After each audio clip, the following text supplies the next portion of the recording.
নমস্কার, আপনারা সবাই কেমন আছেন? আমি আবার চলে এসেছি আমাদের ছাদের বাগানের আরেকটি ভিডিও নিয়ে আপনাদের কাছে।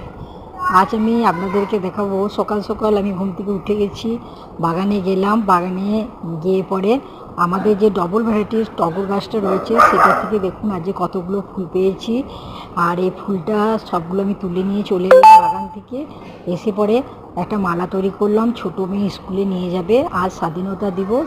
সেই জন্য স্কুলে আজকে মালা ফুল নিয়ে যেতে বলেছে। আমি সেই জন্যই মালাটা আমার ছোটো মেয়েকে গেঁথে দিলাম। কেমন হয়েছে বলুন।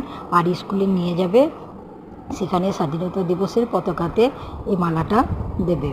আর আমাদের ছাদের বাগানের ভিডিওগুলো আপনারা বেশি বেশি করে দেখুন, শেয়ার লাইক কমেন্ট করে দেবেন। আর মালাটা কেমন হয়েছে বলুন। আর দেখুন আজ অনেকটা ফুল পেয়েছি। আর যারা নতুন তারা আমাদের চ্যানেলটিকে সাবস্ক্রাইব করে দেবেন। তাহলে আজকের মতন ভিডিও শেষ করছি। আর